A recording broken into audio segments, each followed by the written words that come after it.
कुलू वरअउ अनआमकुम, अब अल्लाह खिताब भी कर रहे हैं, कुलू खाओ वरअउ अनआमकुम, अब खाने पर तो फोकस किया हुआ है भाई। एथियस भी दबा के फोड़ता है। एक एथियस ने एक मौलवी साहब दिखाए कि कुर्बानी के दिनों में ये मौलवी लोग बहुत खाते हैं बकरे, तो इतना बड़ा पेट का कोई मौलाना साहब दिखाए और कहा कि बकरों का कब्रिस्तान है इनका पेट। इंसान के बातिल होने की सबसे बड़ी दलील पता है क्या होती है? वो जातियात पे आके बहस करना शुरू कर देता है। अगर आप किसी मौलवी का इतना बड़ा पेट दिखा सकते हैं, तो क्या लिबरल लोगों में बहुत से लोगों के इससे बड़ी बड़ी तोंदे नहीं होती है भाई?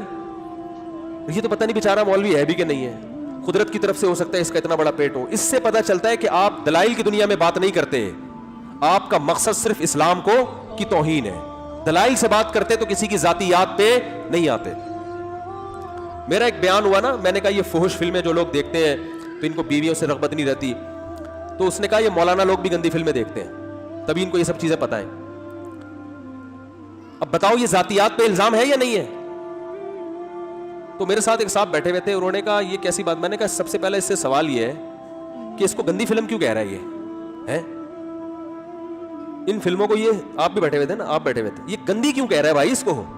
एथियस की नजर में ये गंदी थोड़ी है, क्योंकि गंदी और अच्छी का क्राइटेरिया क्या है? हमारे पास तो मजहब है, हमें तो मजहब ने बता दिया कि बेलिबास औरत को देखना गंदा अमल है, अल्लाह ने बता दिया। अब अगर अल्लाह ना करे, अल्लाह ने करे, कोई मौलवी कर भी रहा है तो कम से कम गलत को गलत समझ के कर रहा होगा ना। आप तो गलत पे क्या कर रहे हो? अच्छाई का लेबल लगा रहे हो, मगर वो भी जब आपका मफाद हो। जब आपका मफाद नहीं है तो उसी अच्छाई को क्या कह रहे हो? गंदा कह रहे हो। तो आपके तो कोई पाँव ही नहीं है, कहीं टिकते ही नहीं हो भाई। ये गंदी क्यों है तुम्हारी नजर में? तो लोगों को दिखाओ, खुद भी देखो। अगर आप कहते हो गंदी है तो किस बेस पे गंदी है? बेहयाई की बेस पे गंदी है। तो फिर ये जो औरतें बेपर्दा घूमती है ये भी अमल गंदा है, जबकि ये मजहब की मुखालफत की बेस ही ये होती है कि दुनिया में क्या फैले?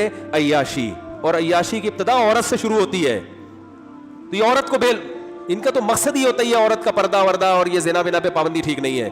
तभी तो ये एथियज्म की तरफ आते हैं कि इस्लाम जिना से रोकता है आपको, कहते हैं नहीं ये नहीं रुकेंगे, तभी तो ये इस तरफ आते हैं। तो इनकी अपनी बातों में क्या होता है?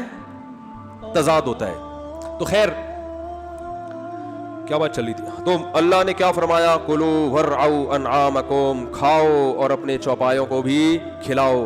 आगे अल्लाह ने फरमाया इन्न फी ज़ालिका लआयातिन लिउलिन्नुहा, इस बात में अक्लमंदों के लिए बहुत बड़ी बड़ी निशानियां हैं। मिन्हा खलकनाकुम, इसी मिट्टी जिससे मैं खरबूजे, अनार, अंगूर और तरबूज और फल पैदा कर रहा हूं ना, अल्लाह फरमाते हैं इसी से तुझे भी बनाया है मैंने। ये भी अजीब बात है यार, मिट्टी है, मुमकिन है कोई क्या, हमें कैसे पता चलेगा मिट्टी से इंसान को बनाया? इंसान की जो अज्जाए तरकीबी है ना, मेडिकल साइंस कहती है वो तमाम वो चीजें जो कहाँ होती है? मिट्टी में होती। डॉक्टर कहते नहीं आयरन की कमी हो गई है, कहते हैं ना, तो आयरन कहाँ होता है? बोलते क्यों नहीं भाई, मिट्टी में होता है। खरबूजे, अनार, अंगूर सब मिट्टी से बन रहे हैं ना, तो इंसान भी तो यहीं से बना है। कहते हैं कि कैल्शियम की कमी है, तो ये सब चीजें तो जमीन की है, मिट्टी की है। तो अल्लाह ने फरमाया मिन्हा खलक, अब भी अल्लाह ये नहीं कह रहे मूसा ने ये कहा कि उस अल्लाह ने मिट्टी से बनाया, अब अल्लाह खुद आ गए दरमियान में। मिन्हा खलकनाकुम, इसी मिट्टी से हमने तुम्हें पैदा किया। तुम्हारी अकल नहीं मानती, लेकिन देख रहे हो तो मान रहे हो, वरना खोपड़ी में ये बात आने वाली नहीं है। साइंस भी इसलिए मानती है कि उसने अपनी आंखों से देखा है। अल्लाह फरमाते हैं वफीहा नुईदुकुम, और इसी मिट्टी में दोबारा मिट्टी बना देते हैं। अकल में आने वाली नहीं है, साइंस इसलिए मानती है कि सुबह शाम देख रहे हैं, देख के रिसर्च किए तो माना है कि हाँ ऐसा हो सकता है, बल्कि होगा। और आगे अल्लाह ने फरमाया दो चीजें दिखा दी हैं तुम्हें, तुम मान लेते हो, एक चीज हमारे कहने से मान लो, वो क्या है? वमिन्हा नुखरिजुकुम तारतन उखरा, इसी से दोबारा तुम्हें जिंदा करके खड़ा कर देंगे तुम्हें। अब इस पे लोग कहते हैं इट इजंट पॉसिबल, अकल में नहीं आती ये बात। और भाई वो भी अकल में नहीं आती, लेकिन अल्लाह ने दिखा दिया तो आ रही है। अकल में अकल सही इस्तेमाल होगी तो आप कहोगे कि जिस अल्लाह ने मिट्टी से बना के मिट्टी कर दिया, वो दोबारा मिट्टी से खड़ा कर सकता है हमें बना के।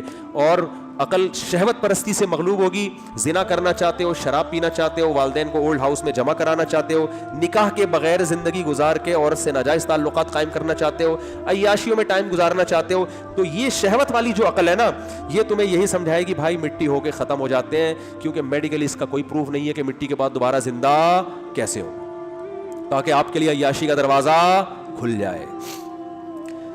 बात आ रही है समझ में कि नहीं आ रही? तो अब बताओ मैं मौजू क्या चल रहा था मेरा?